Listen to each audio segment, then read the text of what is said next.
Professor Marcelo, então eu queria que o senhor comentasse agora, embora assim tudo que o senhor falou já ajuda um pouco a gente entender a importância e a representatividade dessas grandes árvores, mas assim dá para explicar um pouquinho melhor por que que elas são tão importantes e o que que elas dizem assim, né, do nosso bioma, da nossa história, quando a gente pensa sobre a floresta umbrófila mista, né, a mata de araucárias.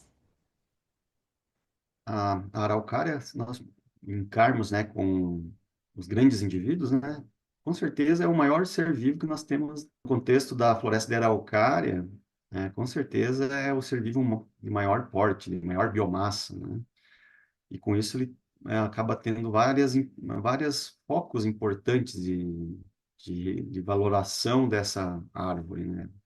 Vai desde a questão de acúmulo de CO2, né, dessa biomassa que ela vai acumulando ao longo dos séculos, né, de crescimento.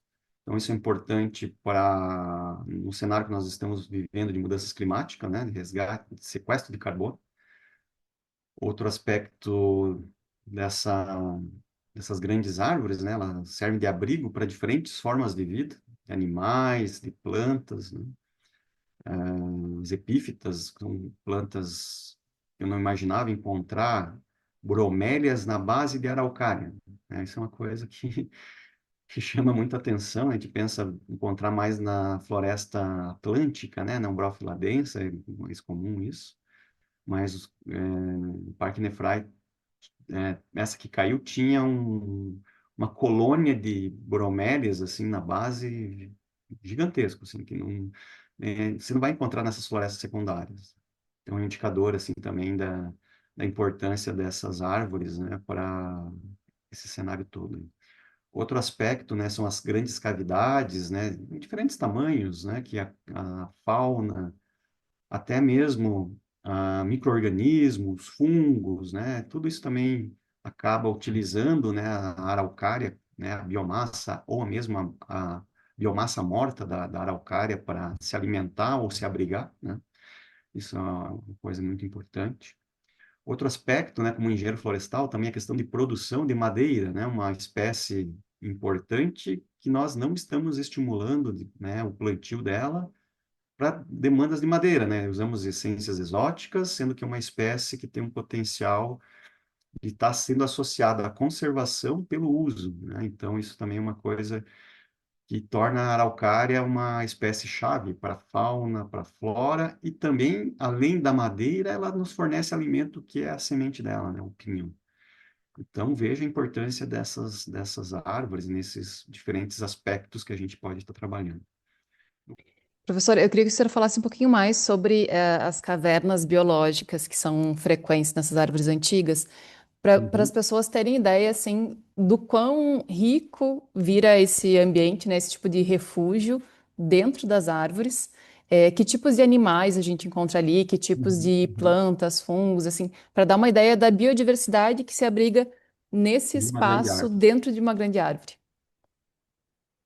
Isso é interessante, porque quando foi catalogar algumas, né, eu medi a cavidade interna, né, é impressionante, ela passa aí dos 14 metros de altura, algumas árvores, e, e a gente focando a lanterna e o equipamento a laser para fazer essa mensuração da altura, encontramos morcegos, né, então, eu não imaginava encontrar morcegos, numa paisagem que a gente tem no Planalto, que tem poucas cavernas geológicas de origem geológico, né? Então essas árvores, né, são importantes para abrigar esses tipos de animais, né? Principalmente os morcegos que a gente não vê mais. E eles são animais importantíssimos para fazer polinização, né? Predação de insetos, né? Então esse tipo de situação é interessante. Eu tive momentos que eu fui numa árvore, faltou um equipamento, eu tive que voltar nela uma questão de um mês, pouco tempo. Quando retornei, tinha uma colmeia de vespa, fechou toda a cavidade, mas não sei como é que elas conseguiram tão rápido.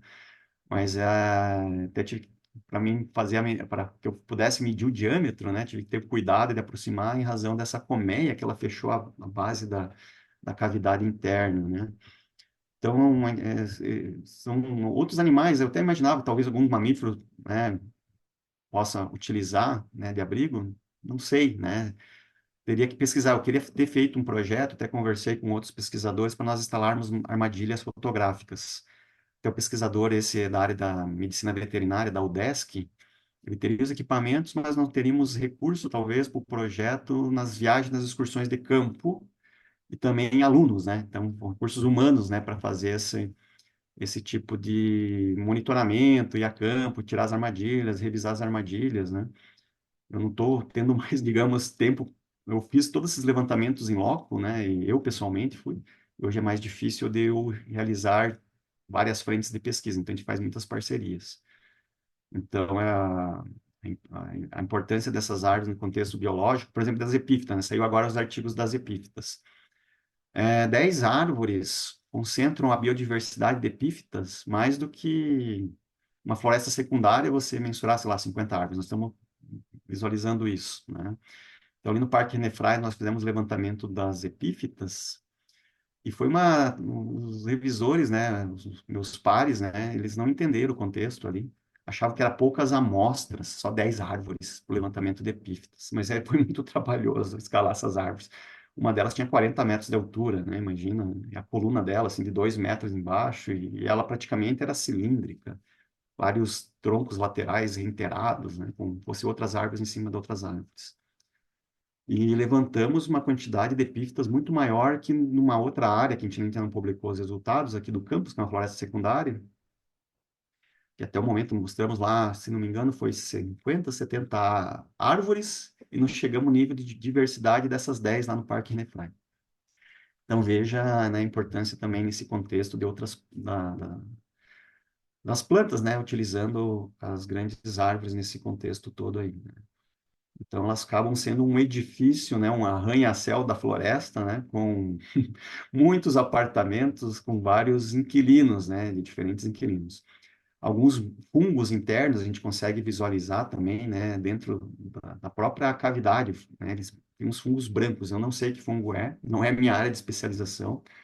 Até um professor da UFSC de Florianópolis entrou em contato comigo, eles estavam pesquisando, né, fungos que ocorrem especificamente em araucária. Até eu encaminhei para ele a localização de algumas árvores, né, para ele realizar essa pesquisa dele, que parece que tem coisas, fungos endêmicos, né, relacionado à araucária. Então, tem um potencial ainda de pesquisa, né, ela vai abrindo várias portas de pesquisa, né. Uma delas nós avançamos bastante, né, que é a questão de reconhecimento dessas árvores.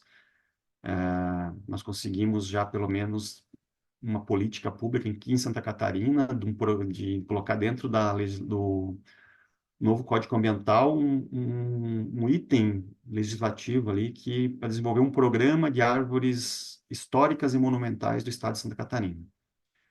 Isso é uma coisa importante.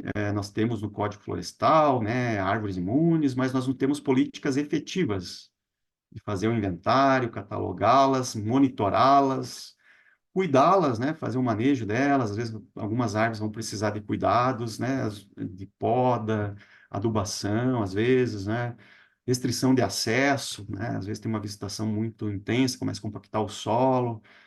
Então, falta muita coisa ainda para desenvolver dentro desse contexto. Aí você acaba desenvolvendo também áreas econômicas de interesse importantes, como o turismo, natureza, né? As pessoas visitarem, pagarem para visitar os parques. O exemplo do Sequoia Park dos Estados Unidos, né? Tu paga lá para visitar o Sequoia Park em razão dessas grandes árvores, né? Tem lá mais de 2 milhões de visitantes ao ano. Então, isso, nós temos as nossas árvores, não são tão grandes como aquele porte, mas elas chamam a atenção, as nossas araucárias. Tem outras espécies, né? Como o jequitibá, agora na Amazônia, a descoberta do pessoal da Amazônia, os angelins vermelhos, né, que eles estão fazendo políticas para criar unidades de conservação em razão dessas grandes árvores. Então, a importância dela acaba assim, superando até às vezes a biodiversidade no contexto até histórico, econômico do turismo, né, vai linkando tudo isso aí, né? Então, isso é muito importante. Professor, quais são os principais riscos que essas grandes árvores enfrentam hoje? Sejam riscos, né, relacionados a antrópicos mesmo, né, à Uhum, nossa forma de viver hoje, mas uhum, também riscos climáticos, né, outros riscos que se somam no cenário atual? Além do desmatamento, que já tornaram elas raras, né? Acho que seria o número um, mas no cenário de 2023, né, que caiu essa maior do Paraná. Ah, ela vai cair, realmente, elas vão cair, é um processo natural, a tendência é nelas ficarem mais frágeis, né, com essas cavidades. Mas o que me chamou a atenção foi que não caiu só lá, caiu aqui também em Santa Catarina, né, nesses eventos climáticos similares aí, do mesmo momento, né, teve dois eventos, acho que foi em outubro e novembro, que deu esses volumes de chuvas gigantescos, né, e as mudanças climáticas, né, eu estou trabalhando nesse artigo para nós entendermos por que que caiu essas árvores, né, uma não caiu de 2 metros que está do lado, então nós estamos calculando as forças. Daí tem um colega que é engenheiro civil, tem outro colega que é físico, e aí tem o engenheiro florestal. Nós queremos entender mais um colega dos solos, para entender também, porque o solo liquefez, né, perdeu a estrutura do solo, isso não é é uma das hipóteses que nós estamos levantando, né, porque só o vento em si poderia ter derrubado, mas por que que não derrubou as outras também de porte semelhante, né? Então a gente começou, estamos com um trabalho em andamento ali, falta alguns cálculos, alguns detalhes ainda para nós fecharmos esse trabalho, mas as mudanças climáticas realmente elas podem ter um impacto em grande escala, né? Nesse sentido de derrubar essas grandes árvores, né? Principalmente esses volumes extremos de chuva associado ainda com vento. Então, a gente tem esse risco aí, que já está comprovado aí, já mostrou os resultados, né? Nós, dentro da cidade, já estamos sofrendo, né? Imagina as árvores, essas que já são mais frágeis, né? A fragmentação, né? Deixá-las mais expostas. Nós temos pequenas florestas, né? Áreas de florestas pequenas, então deixa elas ficam muito mais expostas. Algumas praticamente, às vezes, nem tão protegidas por árvores no entorno, né? Então, acaba sendo mais suscetíveis também. O meu receio também, assim, a gente não fornece informações de localização exata da árvore, né? Se tem uma propriedade rural, a gente coloca na sede, a pessoa tem que pedir autorização do proprietário para acessar a árvore, né? Para evitar uma visita descontrolada, né? Tem proprietários que cobram uma taxinha, porque às vezes ele tem que tirar um funcionário dele para acompanhar os visitantes, né? Então acaba sendo importante valorizar, né, as pessoas que conservaram essas árvores, né, uma forma até de ter um retorno financeiro ali. E às vezes são valores simbólicos, né, não são tão significativos, né. E eu não sei como é que está a situação lá do Parque do Pinheiro Grosso, né, Canela, uma cidade turística muito visitada, é uma das atrações turísticas, né. Na época até, quando eu visitei, eu até vi que as pessoas tinham uma visão bastante limitada, assim, do potencial que tem essas grandes árvores, né, por exemplo, a dendrocronologia, os anéis de crescimento, né? Onde visita um parque americano, eles trabalham muito a ciência, né? Essa curiosidade de entender o contexto que você está visitando. Então, falta isso no Brasil, né? Melhorar esse conhecimento ambiental, né? Então, isso me marcou bastante quando eu visitei o Pinheiro Grosso pela primeira vez, porque pagava um valor, digamos, na época era R$ 5, era uma família de 3 pessoas. Eu fui lá visitar a árvore, até eu fui lá, me abracei a árvore lá, fui ver de perto, bater uma foto, né, fazer o registro não é uma coisa convencional, né, de fazer ali. Você fica mais restrito ao andaime, ou a esse deck, né, que ele é todo fechado, assim, com parapeito. E eu escutei o pai comentando com os filhos, com a esposa e com a filha, eu acho que é. Nós pagamos R$ 15 para ver uma árvore. Isso aí me marcou.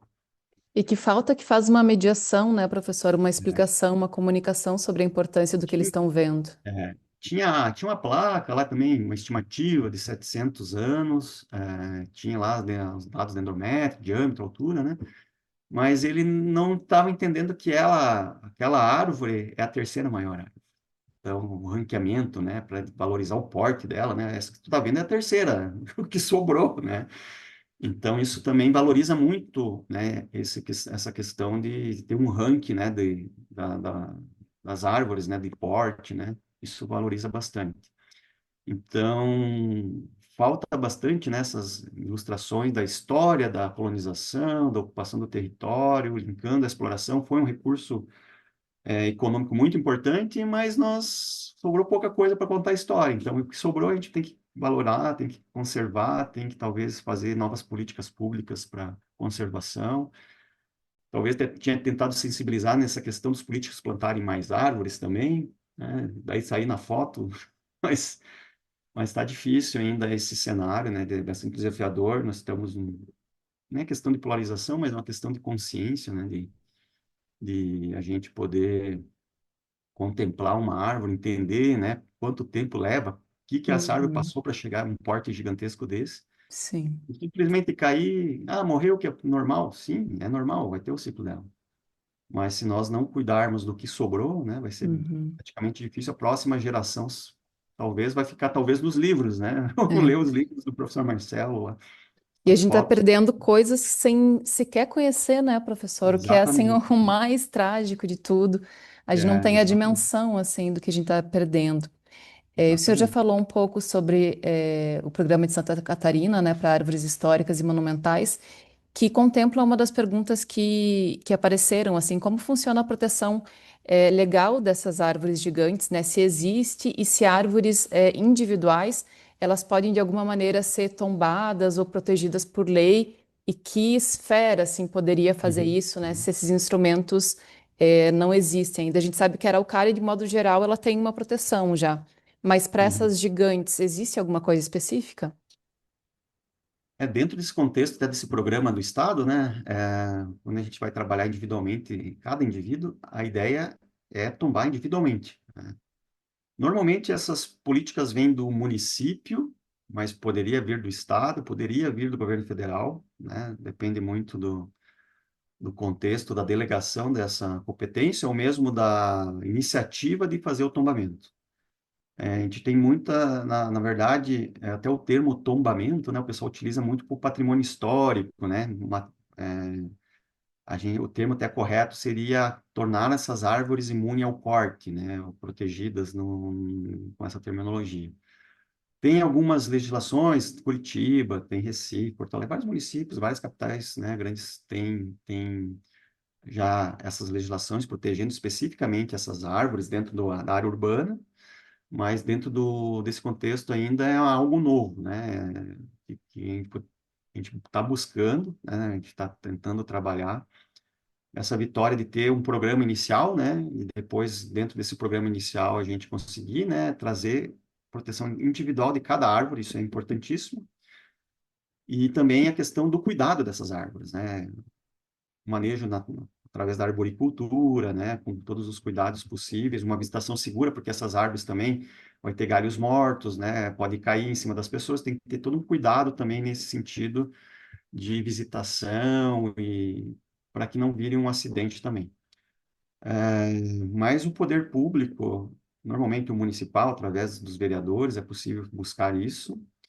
O Estado poderia ser um protagonista, né? No caso aqui, no exemplo de Santa Catarina, né? Foi, eu acho, o único estado que tem um programa aprovado, né? Uma linhazinha. Eu tinha feito uma lei lá de 15 páginas e o pessoal da assessoria legislativa falou, professor, se tu pode mandar isso aí, os caras não vão ler, nossos políticos não têm tempo para ler todas essas leis, vão colocar miolo aí, vão colocar problemas aí e não vão aprovar nada. Vamos começar com um item mais abrangente e depois vai saindo essas legislações mais específicas, né? Isso já é bem consolidado na Europa, Portugal já tem uma legislação bem forte sobre isso, a Inglaterra também, né? Então, é a questão do Brasil, né, ligar o alerta aí, porque tem várias árvores turísticas de potencial, né? Temos lá o Cajueiro, lá no Nordeste, lá em Natal, perto de Natal. Pô, muita gente vai visitar ele. Ele não consegue expandir mais porque a urbanização fechou ele lá.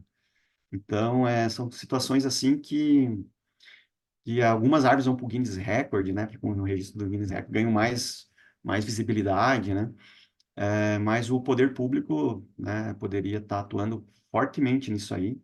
Temos poucos profissionais dentro dos órgãos ambientais, né, para atuar em diferentes áreas, né? A gente vê uma desestruturação da área ambiental que poderia estar auxiliando nisso, né? Talvez localmente, talvez na prefeitura, né, na Câmara de Vereadores, né, buscar um vereador, levar a pauta, né, eu acho que aprova rápido. Aprovar lei é fácil, o problema é executá-la e manter ela... Ah, desculpa. Desculpa. Nesse sentido, eu queria aproveitar porque a gente tem menos de 8 minutos aqui Ah, e tem um gancho. Assim, as pessoas perguntam, tá, mas eu vi, tem um lugar perto da minha casa e tal, uhum, cortaram uma árvore que era muito antiga, não sei se era gigante. O que que o uhum, senhor considera que um cidadão comum ele pode fazer para ajudar a proteger uma araucária gigante, uma árvore centenária que seja? uhum. Esse é um desafio, porque os criminosos, eles atuam, né, às vezes à noite, né? Escutou a motosserra cantando, né? Se vocês têm consciência que tem alguma árvore ali, né? Vá lá verificar, né? Não necessariamente que a pessoa está causando um crime ambiental, né? E se tiver, né, fazer denúncias, né? Junto à Polícia Militar Ambiental, né? O órgão de fiscalização, temos as ouvidorias, né, do Estado, que você pode fazer denúncias também, né? Em Santa Catarina temos uma polícia ambiental muito atuante, ambiental que dá respeito, assim, se chamar eles, eles vão, né? É um, então acredito que no Paraná também tem a Polícia Militar Ambiental, que também acho que é bem atuante, assim, né? Então chamar o órgão de polícia, né, na questão ambiental, né, para evitar o dano imediato ali se está ocorrendo, né? E criar mais consciência, né? Talvez as pessoas, às vezes, fazem um crime lá pela ganância da madeira, mas às vezes a árvore vale muito mais em pé do que morta, né? Então, isso é bastante complicado. E quando também, se tiver árvores que caem por ação da natureza, né? Um processo, podem notificar, né, a minha pessoa, né? Tem lá no site, né? Que às vezes a gente pode estar resgatando essa madeira histórica aí para estudos de dendrocronologia, né? é, Desenvolver também projeto de extensão, né, para expor um disco de madeira no museu, num local, né, de educação ambiental, isso também é válido, né, a gente faz isso também, né, então tem essa estratégia interessante também de conscientizar, né, e, e esse é o trabalho, acho que vocês também estão fazendo, né, na ONG, eu acho que é importante, né, estar divulgando isso. E muito mais pessoas vão ser fiscais, né, nesse contexto das árvores, também caçadores das árvores, né, catalogando, mas se nós sabemos que tem uma árvore naquele local, né, mapeamos e sabemos, né, então a gente vai conseguir monitorar. Se não, né, se cortarem lá, menos uma, a gente nem vai ter conhecimento desse registro aí, né? Então, fica esse meu registro. Uhum. Professor, e é possível hoje cultivar uma árvore que vai se tornar uma árvore monumental? É uma dúvida recorrente, assim. Se a gente plantar hoje uma muda, Uhum. ela pode chegar a centenas de anos, pode ser uma árvore gigante. E se sim, quais são as condições e se não, por quê? Eu vou fazer uma relação com o ser humano, né? Nós podemos chegar a 116 anos de vida, né? Vai depender muito de condições ambientais, né? De vários cenários, né? Na questão das árvores, com certeza, se tu plantar e ela não tiver nenhum raio que caiu nela, nenhum um dano, né, físico nela, tiver condições, desenvolver o sistema radicular, né, e tudo mais, né, não ter sofrer secas, né, com certeza temos chance de que ela chegue, né, a ser longeva, né. Aí eu faço essa brincadeira com meus alunos, né? Se você fuma, bebe, dirige em alta velocidade, você não vai virar um adulto, não vai chegar talvez a 80 anos, né? Então, então são muitos fatores que podem estar levando. Com certeza, talvez a questão genética pode influenciar, sim, né? A gente está estudando, nós estamos selecionando esse material genético dessas árvores gigantes, nesses projetos de migração assistida, resgatando esse material, que é um grande potencial, porque o que a gente já está vendo ali, né? O fenótipo da árvore já é um indicador que ela tem potencial, né? A semente, né, tem potencial ali. Apesar de ter uma polinização cruzada, né? Pode vir de um pai, talvez, que não, ou, né, uma mãe que talvez tenha, não seja características de ser longevo, não sei, né? Mas já de resgatar material genético, sementes para fazer plantios, Nesse processo de migração assistida que nós estamos realizando nesses projetos, né, já estamos fazendo uma seleção favorável para não perder, né, essa informação aí. Mas tem potencial sim, né? Vai depender muito. Com certeza o que acontece é que essa pessoa não vai ver essa árvore no seu.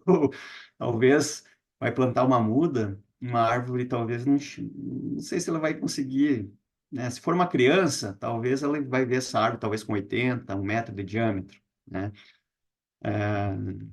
Mas no meu caso aí, que já estou com 45 anos, né? Talvez eu veja uma árvore aí com, talvez um porte grande, aí, 25 metros, né?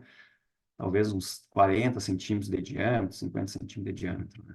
Mas se a gente não plantar, não vamos deixar para as outras gerações, né? Então é importante a gente estar estimulando as pessoas, né? E plantar com cuidado, né? Principalmente na área urbana, né? Evitar conflitos com fiação, com construções, tubulações subterrâneas, né? Porque se tu plantar, ela vai crescer, com certeza eles vão cortar essa árvore, né? Em razão do conflito de crescimento. Então, sempre pensar, né? Que se você quer que uma árvore gigante que uma árvore, uma muda que você plante e ela se torne gigante, ela tem que ter o espaço dela, né? Tem que ter um espaço significativo para que essa araucária possa crescer e ter sua plenitude, né, de gigantismo.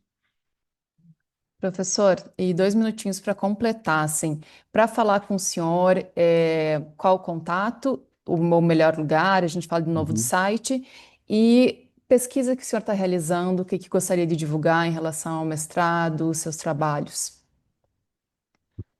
Meu contato pode ser por e-mail, né? Tem um marcelo.scipioni, SCIPIONI, arroba, pode ser o gmail.com, pode ser o UFSC também, tem o mesmo Uhum, nome ali, né? Tem o site, né? No site você vai conseguir esses contatos. Lá tem até o meu telefone, o WhatsApp, as pessoas mandam mensagem no WhatsApp, uhum. conforme eu vou respondendo, mando foto das árvores, né? O WhatsApp também funciona muito bem. Nós estamos com projetos de migração assistida, nós estamos com financiamento do CNPq, né? Que é um órgão que incentiva a ciência e a pesquisa. E também a FAPESC, que é uma fundação também que favorece a pesquisa no estado de Santa Catarina, né? Estão com essa mesma temática, assim, nós estamos resgatando materiais genéticos de diferentes locais do país, mas o país é muito grande, então é um projeto que tem duração até 2026, da FAPESC, o CNPq já está fechando o segundo ano, também fecha em 2026, mas a gente não tem perna para fechar tudo isso, a gente espera talvez novos financiamentos para continuar coletando de novos sítios, onde tem muitas outras araucárias gigantes novas que a gente vai catalogando. Estou iniciando a orientação de mestrado. A partir de 2026, eu ia iniciar esse semestre, uma questão mais administrativa de registro da disciplina. Vai ficar para o início de 2026 no programa de pós-graduação em Engenharia Florestal, na Universidade Federal de Santa Maria.